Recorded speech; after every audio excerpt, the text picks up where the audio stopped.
la carta de Santiago, capítulo número 4. Anteriormente hemos expuesto de esta carta de los primeros capítulos, capítulo 1, capítulo 2, hemos tocado el capítulo 3.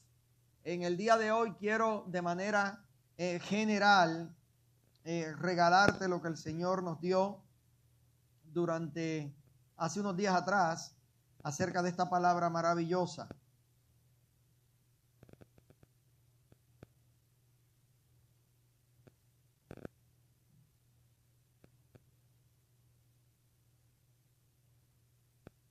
Bien, Santiago capítulo número 4, y quisiera, bueno, vamos a leer desde el verso 1 en adelante, ¿les parece?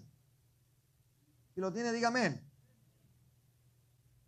Leemos la palabra del Señor en toda reverencia, en el nombre del Padre, del Hijo y del Espíritu Santo, y el pueblo dice amén. ¿De dónde vienen las guerras y los pleitos entre vosotros?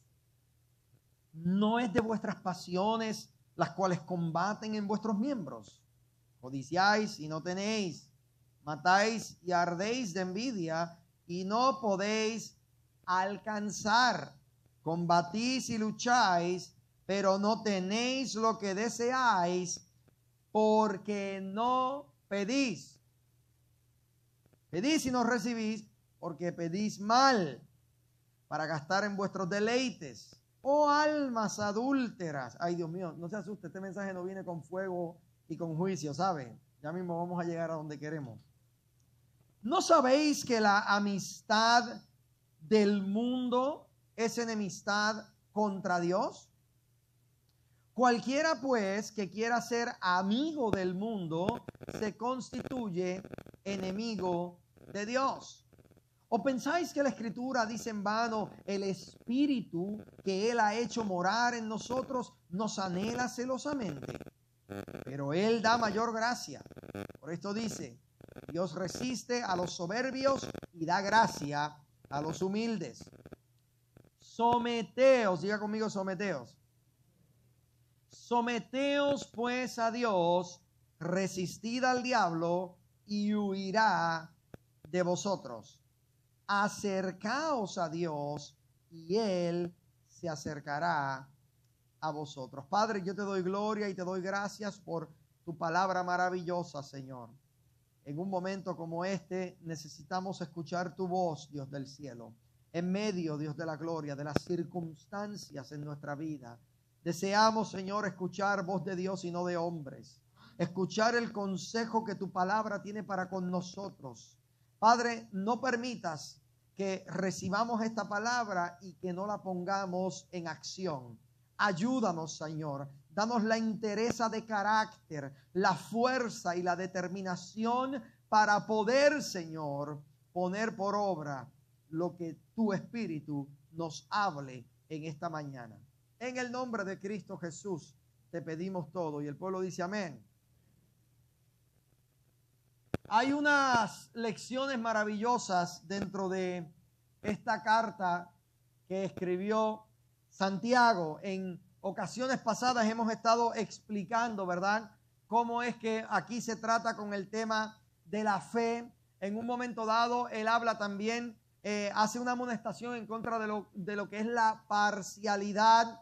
Habla sobre la importancia de que soportemos, ¿verdad?, las pruebas. Dice Santiago 1, verso 12, bienaventurado el varón que soporta la tentación, porque cuando haya resistido la prueba, recibirá la corona de vida. Es importante desde el comienzo de esta corta plática que yo le aclare a usted que Santiago no le está hablando a gente inconversa. Santiago le está hablando a gente que ya conocen acerca de este evangelio. ¿Habrá algún aquí nacido de nuevo? Entonces con usted es que queremos hablar en esta maravillosa mañana, porque hay tanta buena información contenida en esta carta.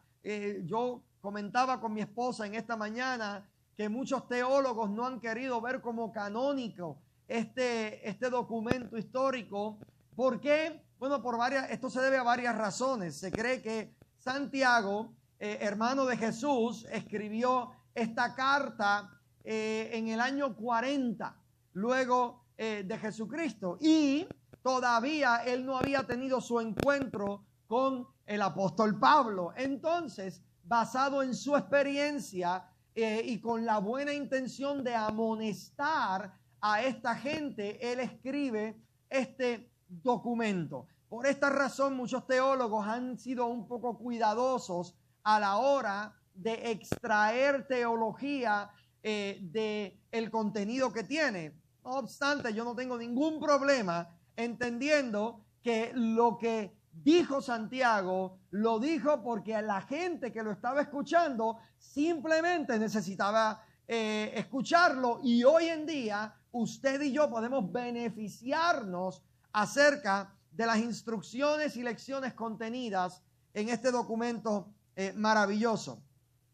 Aquí es donde Santiago tiene una discusión con un incrédulo. Cuando Santiago comienza a hablar acerca de lo que es la fe, Santiago fue una de las personas que se atrevió a combinar, a hablar de la importancia de que no podemos decir que somos gente de fe, pero a la misma vez carecer de las obras que van acompañadas con nuestra fe. Yo entiendo que uno de los credos, ¿verdad? Dice y habla, y cuando estudiamos a Juan Calvino podemos aprender acerca de la sola fide, la sola fe, y entendemos que la sola fe es lo único que el hombre necesita para ser salvo, y que esa sola fe no la genera de manera natural el ser humano, que esa fe viene dada ¿por quién? Por Dios. La Biblia dice, así que la fe viene por el oír, y el oír no dice de la palabra de Dios, dice y el oír por la palabra de Dios. En otras palabras, Dios da la palabra y usted recibe fe, porque la Biblia dice, y Él os dio vida cuando estabais muertos en vuestros delitos y pecados. La pregunta es, ¿puede un muerto oír? ¿Puede un muerto hablar? ¿Puede un muerto entender? Un muerto significa muerte, ausencia de vida. Entonces, para que usted pudiera escuchar este maravilloso evangelio de Jesucristo, tuvo primero que algo suceder. A eso es a lo que se le llama como el nuevo nacimiento. Dios sopló su zoé, Dios sopló su aliento de vida sobre tu cuerpo muerto y recibiste la vida de Dios, y ahora con la vida de Dios puedes escuchar las verdades de Dios y responder, porque ¿cuántos saben que es un llamado eficaz? Y responder de manera eficaz a ese llamado. Así que en el momento en que levantaste tu mano para decir yo quiero a Jesucristo, estaba simplemente dando fe y testimonio externo de lo que ya internamente había sucedido en tu vida. ¿Alguien dice amén a eso? Y mira qué interesante que Santiago se ve envuelto en una discusión leve con un incrédulo cuando él está hablando acerca de que la fe necesita estar ligada a las obras. Ahora Santiago ya no está hablando de la fe que te salva de manera eterna, porque sabemos que en la Biblia la fe que salva se explica muy bien, pero también tu fe como creencia, lo que te identifica a ti, las cosas en las que tú crees, en donde estás fundamentado. Ahí es donde Santiago centra el núcleo de lo que él quería traerle a esta gente. Él estaba diciendo, no me puedes decir que tienes fe si careces de las obras que acompañan a la fe. Luego dijo una expresión poderosa. Él dijo, la fe sin obras es muerta. Llevamos mucho tiempo enseñando en Casa de Gracia que nuestra creencia debe ser evidenciada por nuestras obras. Ya nosotros no obramos para nosotros ser algo. Como ya somos hijos de Dios, como ya hemos entendido que disfrutamos de la fe de Jesucristo, ahora nosotros nos movemos, hablamos, actuamos y todo lo que hacemos, lo hacemos para evidenciar la fe que decimos que tenemos.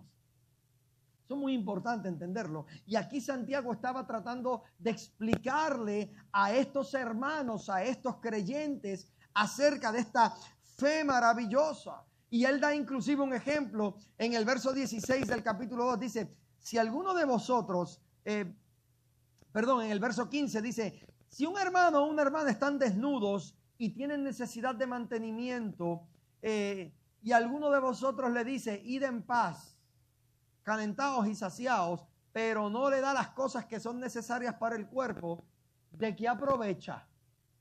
Esto es tan importante porque esto es el 1, 2 y 3 del Evangelio. Lo que Santiago estaba diciendo es, mira, si alguien viene y toca la puerta de tu casa y tiene hambre, y tú lo escuchas que te dice, tengo hambre, no he comido, estoy necesitado, y tú vienes y le dices, no te preocupes, yo tengo algo que te va a ayudar.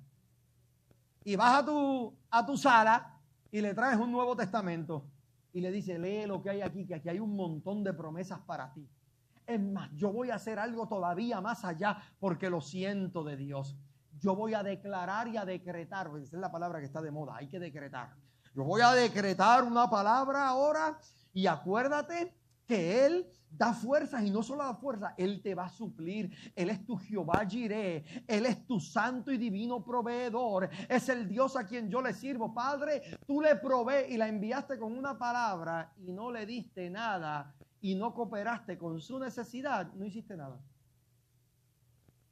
Ahí es donde se prueba lo que es la acción, lo que es las obras que tienen que ver con nuestra fe. En otras palabras, esa persona no está necesitando un sermón, necesita un emparedado de jamón. Pero porque tú erras a la hora de ver la necesidad inmediata y simplemente empiezas a declarar, hay momentos que es bueno declarar, hay momentos que es bueno, ¿verdad? Hablar una palabra y orar al Señor, pero como lo dijo el Señor a Moisés, en este caso no es tiempo de levantar las manos, es tiempo de cruzar el mar rojo. ¿Cuántos dicen amén a eso? En otras palabras, hay tiempos en que te toca así orar y es bueno que oremos por nuestro prójimo, pero no podemos quedarnos de brazos cruzados ante la necesidad que se nos es puesta en medio nuestro. Y yo creo que en este tiempo tenemos una oportunidad maravillosa viendo la necesidad que hay en nuestro pueblo, particularmente, ¿verdad? Nuestra linda gente de México y nuestra linda gente de Puerto Rico han sido, ¿verdad? Víctimas de unos desastres naturales terribles. En México, un terremoto de, creo que fueron 8.3, si no me equivoco, algo así, fue más de 8 en la escala Richter, y en Puerto Rico por un huracán que realmente fue un desastre. Y como ustedes saben, Puerto Rico está rodeado de agua, mucha agua por todos lados. Vamos a salirnos de ahí, ¿verdad? Ay, me estoy parando en un callo, pero bueno. Ay. Sonríase que el Señor le ama. Pero ¿habló o no habló verdad? Por favor. Pero mira qué interesante esto. En este discurso trata a una persona, un incrédulo se para. Porque mira lo que él dice en el capítulo número 2, verso 18. Si lo pueden poner por ahí. Santiago 2:18. Mientras él está hablando de la importancia de tener fe, pero que tu fe vaya acompañada por las obras, mira lo que él dice. Pero alguno dirá, esto es lo que dice el incrédulo, tú tienes fe, yo tengo obras, muéstrame tu fe sin obras y yo te mostraré mi fe por mis obras. Tú crees que Dios es uno, bien haces. También los demonios creen y tiemblan. Óigame bien, porque esta expresión la hemos escuchado muchas veces en las iglesias, ¿verdad? También los demonios creen y tiemblan. Eso lo dijo un incrédulo que estaba discutiendo contra Santiago para probarle un punto acerca de la fe. Tanto. Ahora, ¿cuándo es que empieza a hablar Santiago? Bueno, él empieza a hablar en el verso número 20, cuando él dice, mas quiere saber, y luego le da un hombre que vano, que la fe sin obras es muerta. Y ahí puso el ejemplo, de Abraham. No voy a entrar en los detalles porque nosotros hicimos una serie de mensajes y usted puede buscarlo por ahí en el canal de Casa de Gracia en YouTube. Estoy haciendo aquí un anuncio no pagado y ahí puede ver la predicación completa acerca de este capítulo particular. Muy interesante. Ahora bien, quiero llegar a donde el hombre hace la declaración que hace en el capítulo número 4, porque él viene hablando de lo que es sabiduría, viene hablando del peligro de lo que es la lengua, viene hablando de la importancia de que usted sea una persona dirigida por Dios y no por sus opiniones, de el peligro que nos corremos cuando caemos víctimas, ¿verdad? De dar nuestra opinión adelante de lo que el Espíritu Santo de Dios nos dicta. Y luego a estos cristianos les hace una declaración muy interesante. Él dice, someteos pues a Dios, resistid al diablo y de vosotros huirá. En ese texto hay una promesa. ¿Cuál es la promesa? De que el diablo huirá. Amén. Alguien diga amén, por favor. Ok, gloria a Dios. Entonces, estamos de acuerdo. La promesa que hay en él, porque dice, resistid al diablo y de vosotros huirá. Esa es la promesa, pero esa promesa tiene primero dos condiciones. ¿Cuáles son las condiciones? Someteos pues a Dios, resistid al diablo y luego la promesa huirá de vosotros. Así que yo quiero, en cuestión de un par de minutos, hablarte acerca de estas condiciones. ¿Por qué? Porque no es una nueva noticia, no es nuevo el hecho de que el cristiano de hoy en día se encuentra peleando con diversas situaciones en su vida que están impidiendo el avance de ellos en su vida cristiana. ¿Habrá alguien aquí luchando con algo? El que no dijo amén, ¿verdad? Oramos a Dios para que tenga piedad de los mentirosos. Todos aquí luchamos con algo. La verdad es que todos luchamos con algo. Hay gente que lucha con el alcohol, hay gente que lucha con las drogas, hay gente que lucha con la sexualidad, hay gente que lucha con la suegra, hay gente que lucha con la religión, hay gente... 2 o 3 se rieron por ahí y oro para que Dios te dé la victoria. ¿Cuántos quieren ser victoriosos?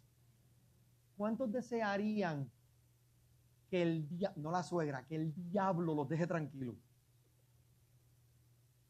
Y yo sé que hoy en día hay una moda ahora que la gente dice, no, que yo no creo en el diablo y que yo no creo en... Si la Biblia habla de la palabra diablo, ¿podemos utilizarla nosotros? Está bien, pues se acabó el relajo, vamos a utilizarla. ¿Cuántos desearían ser librados, óyeme, de algo por lo que le has pedido a Dios y no has visto la salida? ¿Alguien aquí no se ha cansado de fallarle a Dios por lo mismo? ¿Alguien aquí no le ha dicho al Señor, si tú me quitaras esta área de mi vida, yo te serviría mejor? ¿Sabes qué nos volvemos? Nos volvemos legalistas. Porque eso fue lo que Jesucristo dijo. Acuérdense que cuando Cristo estaba aquí en la tierra, Él estaba todavía ¿en qué? En la ley. ¿Cuándo fue que la gracia comenzó? En el momento en que Cristo muere y al tercer día se levanta de entre los muertos. Ahí ahora entonces nosotros empezamos este periodo maravilloso, o si, a los dispensacionalistas que les encanta, ¿verdad? Esta dispensación de la gracia. Pero cuando Jesucristo estuvo aquí en la tierra, Él tenía que ser fiel a lo que estaba activado, que era ¿qué? La ley.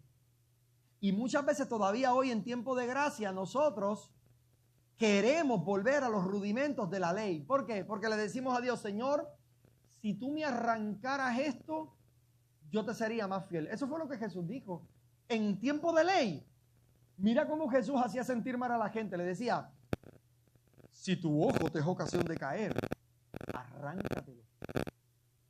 ¿Viste que nadie dijo amén? Nadie quiere entrar al suelo tuerto. Arráncatelo, porque mejor es entrar en el reino de Dios con un solo ojo que con los dos irte al mismo infierno. Eso es básicamente lo que está diciendo. Y si tu mano te es ocasión de caer, córtatela. Usted sabe la frustración que eso le trae a 2 o 3 jóvenes por ahí que tienen las hormonas encendidas. Y me disculpa si soy tan sincero y tan claro, pero todos fuimos jóvenes. Porque comenzamos a mezclar la ley en tiempo de gracia y comenzamos a pedirle, que fue el error. Escúcheme bien, usted no está solo en este club. El apóstol Pablo no le dijo al Señor, lea por favor la carta a los romanos, cuando Pablo le dijo, Señor, tengo un aguijón y yo te serviría mejor si tú me sacaras este aguijón de en medio. Y él dijo, yo le he rogado al Señor que lo quite de mí y no me lo ha quitado. ¿Alguien se siente así? ¿O alguien se ha sentido así? Y la respuesta de Dios fue terrible, porque no tuvo nada que ver con ley. El que le dijo, bástate de mi gracia. Y luego le dice, porque mi poder se perfecciona en tu debilidad. Eso es poderoso. Pero para aclarar, porque a las 2 o 3 personas que hay por ahí predicando gracia irresponsable, encuentran en esos textos la excusa perfecta para justificar sus malas acciones y que la pata de la que cojean no necesite ser atendida. Pero ese no es el mensaje de gracia que Casa de Gracia predica. Necesitamos entender que la gracia de Dios me recibe, me acepta tal y como yo soy, pero se niega a dejarme de la forma en que me encontró, porque su gracia va transformando de manera progresiva todos los aspectos de mi vida, con el fin de cada día parecerme más al Cristo que me salvó. Alguien dígame. Entonces se niega la gracia a dejarte como te encontró. Ese es el proceso que conocemos como santificación, en donde Dios poco a poco te está moldeando al carácter de Cristo. ¿O tú piensas que de la forma en que le hablas a tus padres está correcta y Dios te sigue amando y va a seguir justificando que te rebeles contra ellos o contra su consejo o que te rebeles contra las autoridades que Dios ha puesto? No, negativo, pero es parte del proceso. Alguien aquí toque al del lado y dígale, estoy en proceso. Ay, santo Dios, yo siento que hay tensión en el pueblo. Sí, estoy en proceso. Oh, Dios. Ok, entramos a las noticias en detalle. Someter, vamos a interpretar someter, la palabra someter, porque lo primero que dice Pablo es, someteos pues, ¿a quién? Ok, me fui al diccionario de la Real Academia Española y busqué la palabra someter. Mire lo que quiere decir someter. Subordinar el juicio, decisión o afecto propios a los de otra persona. Cuando usted habla de someterse, usted está subordinando su juicio. Lo primero que tiene que acabarse es tu opinión personal acerca de las cosas. Y esto es un reto porque nos duele. Esto es un reto porque nadie sabe lo que yo estoy pasando, es lo que dice la gente, ¿verdad?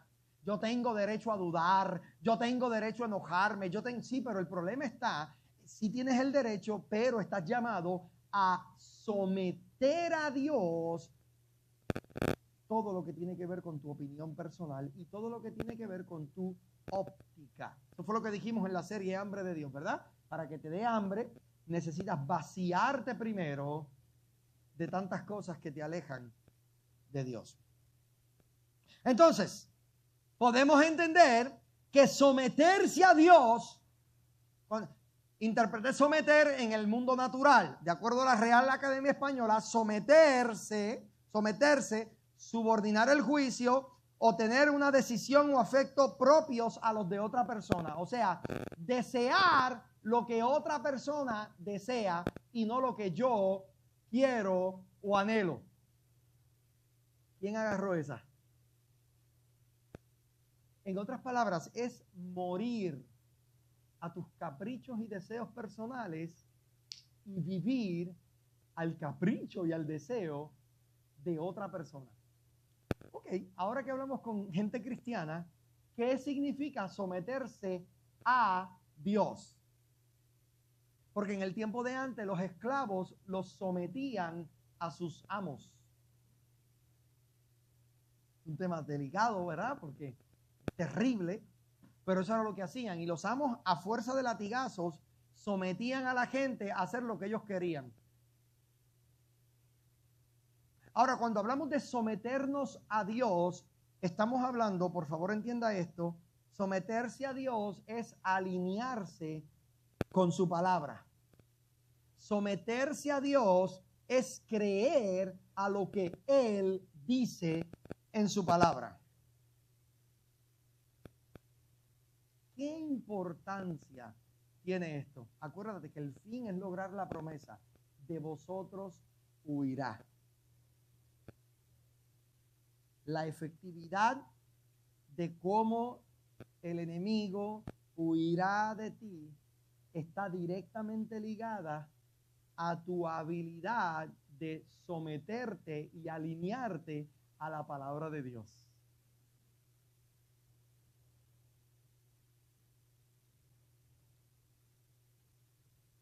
Someteos pues a Dios. Lo primero, nos alineamos con su palabra. Para que te puedas alinear con su palabra, me disculpan que haga esta promoción de gratis, necesitas discipularte. Necesitas estudiar la palabra. Necesitas entender que es demasiado de importante el que seas edificado en esta palabra de verdad. Te sometes. Luego dice, resistid al diablo. Hay temporadas en nuestra vida, escúcheme bien, hay temporadas donde resistimos, pero nos quebramos. Pero tu vida como cristiano no se puede basar en que todo el tiempo te estés quebrando. Ese relajo y esa montaña rusa y ese sube y baja espiritual en donde los hijos de Dios han caído por tanto tiempo, no puede ser el factor que nos identifique a nosotros como pueblo de Dios. Nos hemos agarrado de la promesa, si 7 veces cayera el justo, Jehová le habrá de levantar, pero no puedes justificar el seguirte quebrando y el seguirte levantando, porque un cristiano que todo el tiempo se está cayendo y todo el tiempo se está levantando, no tiene la oportunidad de madurar y comenzar a dar pasos, porque todo el tiempo te estás cayendo y te estás parando y me paro y me siento y me paro y me siento y me paro y me siento, pero no hay el momento en donde puedas comenzar a caminar. Un bebé se va a caer muchas veces mientras está en el proceso de aprender a caminar, y ahí está el padre y lo levanta y lo pone sobre sus pies otra vez, y poco a poco el niño va, ¿verdad? Y dan gracia porque dan un paso y se tambalean todo y se caen muchísimas veces, pero llega el momento en que sus destrezas sus destrezas motoras van a perfeccionarse y el cerebro del niño o de la niña va a saber cómo ubicar sus pies para mantener de pie todo el cuerpo. Esta práctica, esta perfección de lograr andar correctamente trae consigo el hecho de que el niño se va a tener que caer muchas veces. Es parte del proceso. Pero un niño ya de 5 años de edad que se sigue cayendo consistentemente es un niño que necesita ayuda de un doctor, ayuda terrible, porque algo no anda bien. Entonces diga conmigo, las constantes caídas reflejan que algo no está bien. Porque a estas alturas, y yo sé que muchos cristianos dicen, no, pero es que Dios entiende mis caídas. Pero en su salutación final, el escritor sagrado dice, y aquel que es poderoso para guardaros sin caída. No tenemos por qué, en nombre del mensaje de gracia, predicar la irresponsabilidad humana, porque tenemos un reto. Someteos pues a Dios. Aquí está la diferencia entre el cristiano que logra conquistar y el cristiano que lleva años estancado en el mismo lugar. Ve, hay gente que dicen que le sirven a Dios, pero sus vidas están en neutro todo el tiempo, no avanzan nada, tienen diversidad de éxitos en sus trabajos, con sus familias, con sus hijos, pero a nivel espiritual y en su vida con Dios, están en el mismo lugar que estaban hace 20 años, estás en neutro, no estás caminando, no estás dando pasos. ¿Por qué? Es hora de preguntarnos.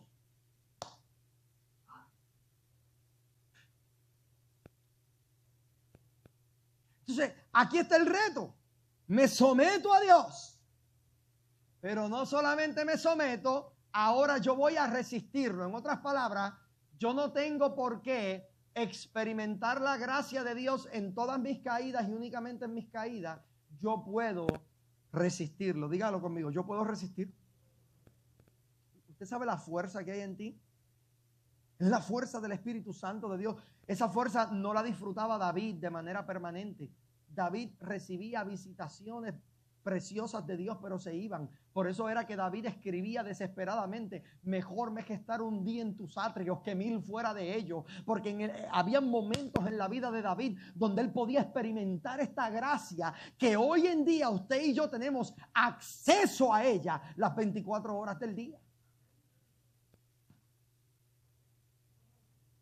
Entonces, ¿podremos resistir? Claro que podemos resistir. ¿Es parte de tu proceso? Sí, es parte de tu proceso. Tú puedes resistir lo que sea que estés enfrentando. Ahora bien, para eso necesitas desarrollar lo que es el sometimiento a Dios. Te tengo una expresión aquí para Twitter. No puedes reprender al diablo si no has desarrollado la moral para resistirlo.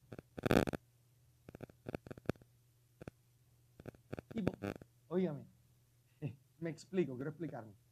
No puedes reprender al diablo si todavía no has desarrollado la moral para resistirlo. ¿Usted sabe cuántos cristianos se pasan reprendiendo demonios en todos lados para llegar a sus casas